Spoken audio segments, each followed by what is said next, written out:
xam sans ndax limite kooku xale la bu professionnel. xale bu nekk ko def ci yoon professionnel. xale bu parce que jaar na fi. jaar fi daa tax a professionnel. waaw fii ñu professionnel ñu ngi fi toog. déedéet fii moom ñu professionnel rek ñoo fi jaar. man ñi fi jaar professionnel da ngay jaar fi liggéey bu xarañ ba beneen télé gis ko soxla ko woo ko. ñu farfarloo nga ne. non kooku moom sama doom la da ngay toog ak nit bëgg a neexal waa Pastef que nga koy posé yenn question ama ulay maana bi ma ko defee wal fajiri ma xam ne dañ maa invité dama laaj ko lu ma ko def lu ma ko wax kii nag li ñuy liggéey moo tax mënu ma ko wax yenn yi que ma wàcc dem mais bu doon ko ma invité la bu may dee du ko laajati nit. mais front yi ngay ubbi tout le temps dinañ ñëw léegi ci actualité mais front yi ngay ubbi tout le temps ak nit yi pour lan la gis naa la tamit dégg naa la fan yii parce que fan dama j'étais un peu souffrante seetaan ma ko loolu lan moo la booleeg Dame Mbodj. non xaaral sax ma tëj ci Ouzin ba pare. non Ouzin mu duma la bàyyi nga sori ci. non ak site bi sax laa wax. leeral la rek ndax Farba dalaa jox xaalis wala jox la xaalis. man yooyu sax néew non c'est-à-dire bëgguma nga personnaliser débat bi. personnalisme dama lay expliquer ñi seetaan ka luy waral loolu keroog lépp. gis nga site boobu dama faa dem di leen liggéeyal ak xol bu set mais man dem naa ba remarqué ne site bi dañoo bëgg a détruire sama image dañ fa indi ay nit ñuy songoog man xeex di fa indi ay nit ñuy saaganteeg man teewul ñoom ci seen biir ñuy def yu sew yoo xam ne que jéem a décrédibiliser nit yónnee na ma sax sommation mu yem ci internet bam ñoom ñu jël ko affiché ko ci télé bi def ko débat xuloo naa nit ci plateau ñu dem dagg vidéo ba émission baa ngay daw da ñu jël ko teg ko ci télé bi di ko def débat loolu nag képp ku la ko def xamal ne mu ngi tenté pour détruire sa image te kenn jiituwu ci Matar Seck borom télé bi parce que heure bu ñu ko defee Matar ay dagg vidéo bi dugal ko ci compte TikTok bam mais xam nga jàppale projet bi rek doy na xaaral baal ma rek xaaral ma xam nga jàppale projet bi doy na mais boo ci boolee bëgg a détruire image boo xam ne borom defar na ko ba pare loolu yàq ko la rey sa bopp la rey sa télé la loolu mooy wax ji loolu kese la maanaam pour ñuy seetaan xam ne campagne boobu lañ jël pour def ko te loolu du jàll man wagalaa man yàqu naa ba pare man jéem maa yàqaat nag perte temps la doxalal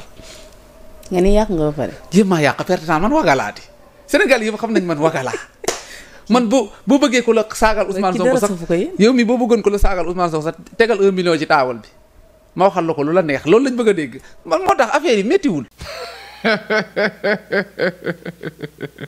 12 milliards doo ko saaga barke yow mal xuloo jël basar 12 milliards ci taabal ji non doo ko saaga loolu moom mooy sa comédie yi ngay def ci plateau télévision yi rek waaw loolu moom waxu ko daanu ci sareet la yow moom bu dee yow dong la moo tax nee naa Abdou Nguer dinañ ko yéex a defeere moom mi ngi noonu waaw mais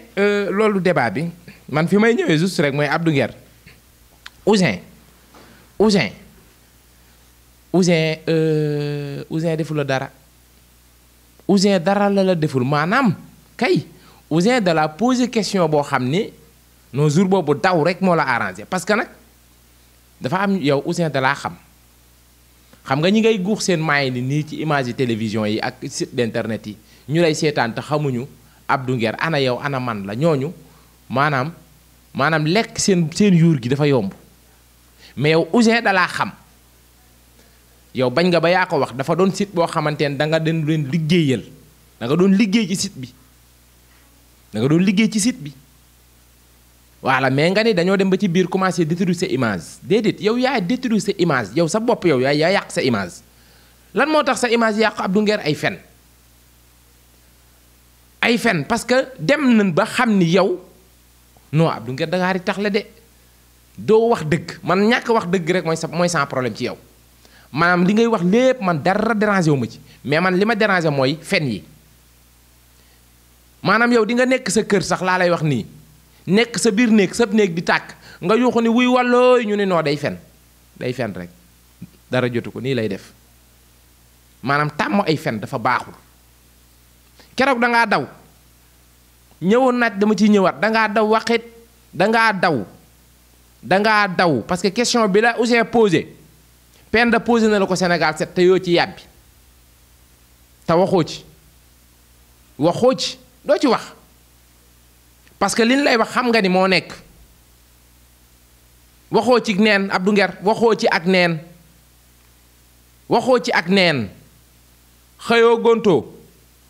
toog ci plateau yi te lay di wax xanaa yoroo kër yoroo jabar yoroo ay doom yow dara waru la luy sa liggéey chroniqueur la yow goroo yettoo puusoo paasoo ah fooy fay ko loolu tamit leeral ko sénégalais yi xam ko yow goroo yettoo puusoo paasoo fooy fay ko. Ouzin posé la question ni la dalaa laaj lim la laaj dafa xaw a saf Ouzin ni la Abdou Nguer ba xam dangaa bokk ci chroniqueur yi Farba Ngom di fay nga ne ko bu ma ko laajati lan moo tax bu mu la ko laajati te invité la yow kay boo ca mënee wax ca boo ca mënta wax bàyyil mu sedd mais déedéet da ngay quitter plateau bi xam nga ni mooy la seule solution bi nga xam ni moo la ci mën a génnee quitter plateau bi dem parce que boo fa toogoon rek gàcca dab la boo fa toogoon débat bi continuer rek problème day am parce que fi mu dugg ak yow fi Ouzin dugg ak yow dafa doy waar doo ci tontu parce que nag Abdou Nguer nan waxante dëgg te yàlla tax Abdou Nguer xëyoo Abdou Nguer gontoo Abdou Nguer fooy liggéeyee Abdou Nguer luy sa liggéey man chroniqueur laa chroniqueur kese amul lenn loo xam ne tey jii bu weer dee dina dugg dara yow daal chroniqueur képp kenn fayu la yow da ngay liggéey ci yàlla baax na xam nga loolu yenewul maanaa fii amul benn doomu aadama bu fi nekk di daan sa doole maanaam sa profession yow comme ni nga ko waxee chroniqueur laa nga ni chroniqueur nga mais chroniqueur nga kan moo lay liggéeyloo xanaa doo toog ci télé rek di wax ci yàlla baax na loolu mënul nekk sëñ bi li ngay wax ni da nga koy wax dof yi li ngay wax da nga koy wax ñi nga xamante ni xëy na loo wax yow ñu ne gongo topp la sa yëfi dof ak say fen mais Ouzin professionnel la man bërki démb bi ma defee vidéo ci Ouzin publier ko laa gis commentaire ñu naan Ouzin ma delluwaat parce que man dafa am ñu may suivre am ñu ma dul suivre ma delluwaat à zéro parce que man moom 1 2 3 ma dellu à zéro dellu démb xooliwaat ay vidéo Ouzin xool histoire am du début à la fin ma xam ni noo kon da nga ko séq ak ndaanaan mu am fu mu la dugal nga xam ni foofu du baax nga jóg daw Penda wax na la ko ci biir émission bi neen la Ouzin professionnel la ndax liggéey na Sénégal 7 fii mais yow doo nangu parce que lim la laaj waru la koo laaj parce que arrangé wu la moo tax doo ci ñëw te fii ba l'an 2100 journaliste yi mën nañ lay poser boobee question Abdou Nguer nga ni naam xanaa Farba Ngom dalay fay nga ni waa damay fay saale daal di ree bu ko defee sérieux wul ci kàddu ya mu yëkkati kàddu ya mu itam du ci sérieux waa damay fay parce que Sénégal yi loolu lañ bëgg a dégg damay fay dalay fay fi mu ne nii nag moom xam naa ni sommation nga jëm crise économique fi mu ne nii moom crise économique nga jëm yàlla xam na ko Farba ak ca kaso ba am na kun la bataleel kon wax dëgg sénégalais yi waxal dëgg doonte ko dañ lay rey waaw Ouzin da la poser question bu la arrangé wul te question beet wax dëgg yàlla ñu bari ñu ngi ko doon xaar maanaam question boobu ñu bari dañ ko doon xaar Ouzin laaj la ko nga gedd plateau bi dem parce que boo toogee du baax léegi sa ñàkk fayda ak sa woyee di da ngay dem ba Sénégal 7 nekk fa Ouzin te Ouzin invité la toog ci téléem invité la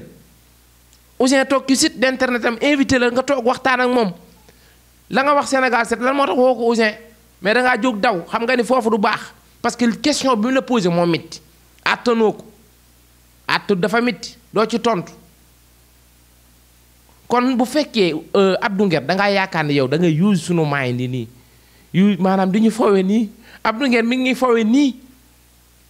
yaakaar ni ay dof lay waxal te yow ñi lay déglu gëm li ngay wax ñooy ay dof yàlla xam na ko yow ñi lay déglu gëm kàddu yi ngay yëkkati di ko wax ñooy dof yi mais Abdou Nguer yow doo référence maanaam man damaa bëgg bu fekkee da ngay chronique nga sérieux ci li ngay wax maanaam nga taxaw sérieux ci li ngay wax amul benn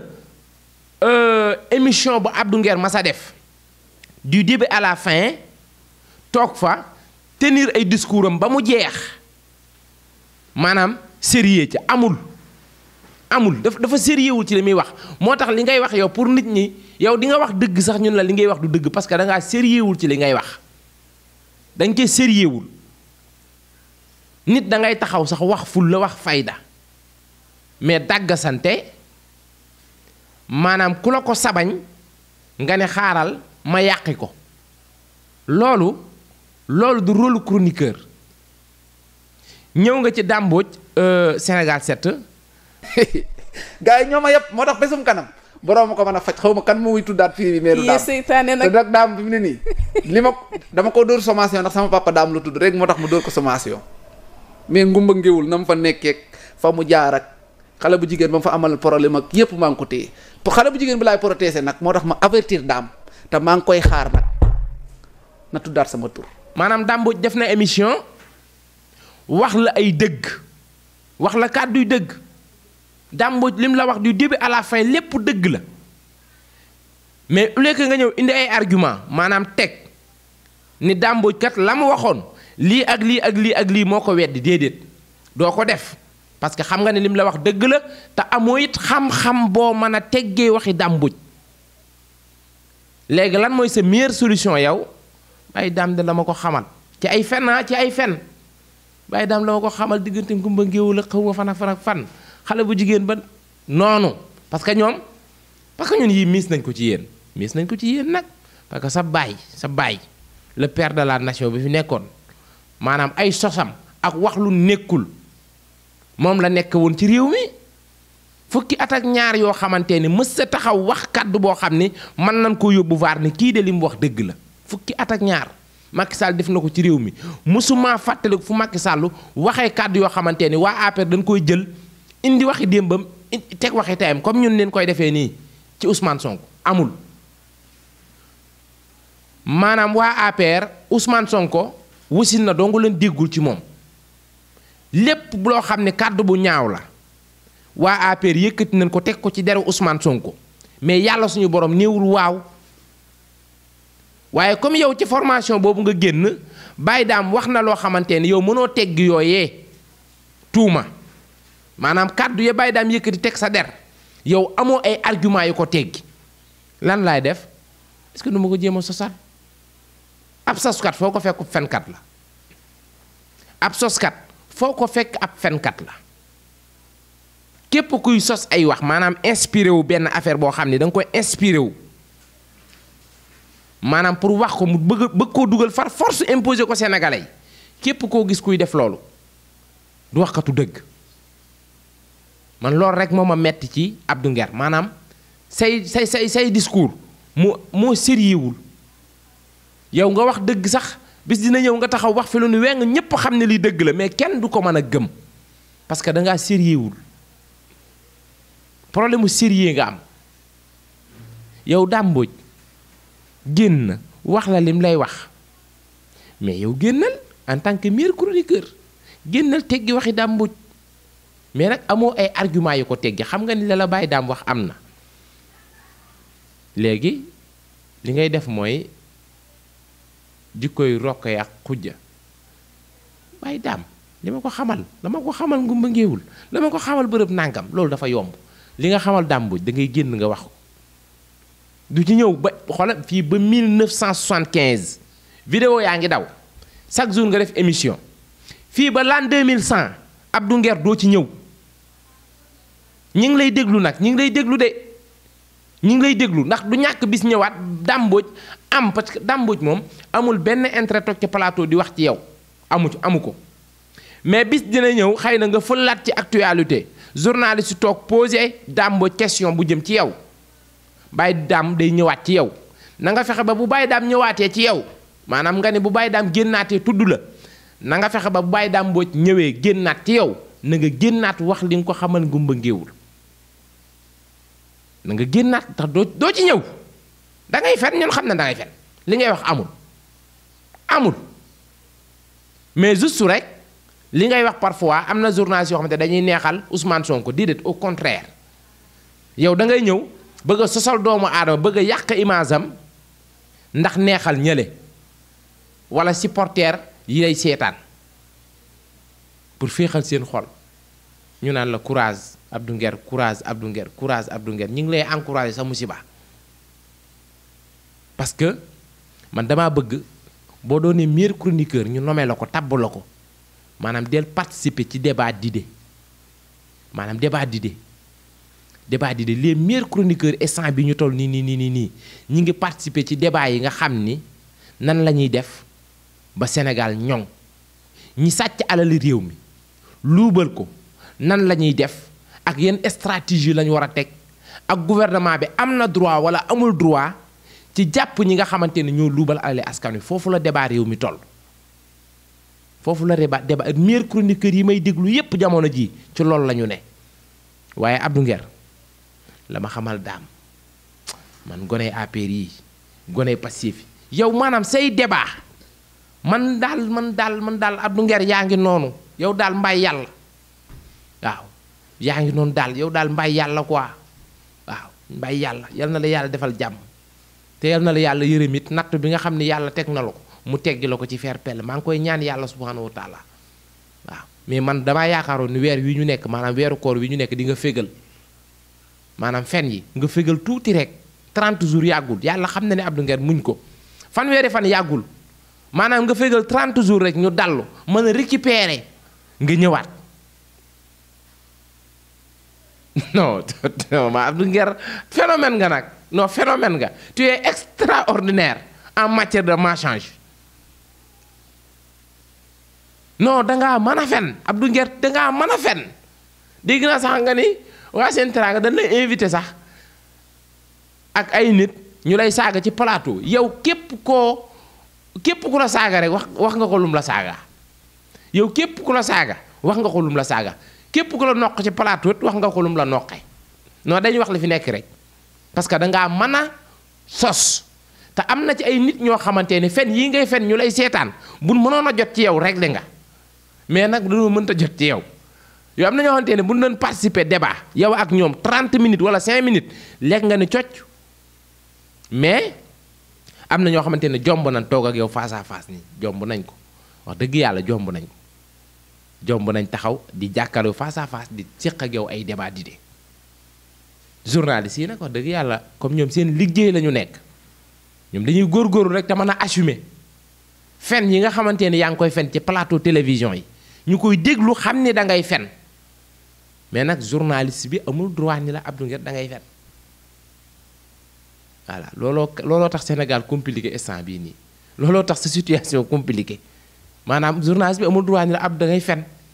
mais ku ci mel ni Ouzin nga xamante ne dalaa xam tee la maîtriser la moom du la ne da ngay fen ndax du la dépassé mais nag dina la poser question boo xamante ne boo bëggee dégg-dëgg non moom fa ngay jaare ñibbi wala nga yàq émission ba wala nga saaga ko voilà en tout cas daal jikkoog borom pax fen yi nga nekk nag yal na ci yàlla jàppale yàlla may la ci gudd fan wér gi yaram fekkee tal ba say sët dond la ci ay fen maanaam Sénégal moom buy émerger wu ci ay fen moom xam naa ni moom ci yow yaa koy meññ Sénégal émergence ci ay fen non yaa koy meññ talent nga am ci ay fen man damay seetaan Abdou Nguer ba ci yàgg mais man duma la ko jàppee parce que li ngay wax dafa sérieux wul mais dama lay seetaan ba ci yàgg ma ne Abdou Nguer mii nag mën naa fen Abdou Nguer yaa mën a fen mais dafa sérieux wul quoi say débat moo sérieux wul waa APR tay la nan la nag tay la national parce que teg na sa ndodd mi loo xamante ni moo lay sànk mooy le meilleur chroniqueur Abdou Nguer looloo lay sànk lu lay dal ëllëg rek meilleur chroniqueur la koy teg barke alxuraanul karim Abdou Nguer lu la dal ëllëg meilleur chroniqueur moo la koy teg yàlla xam na ko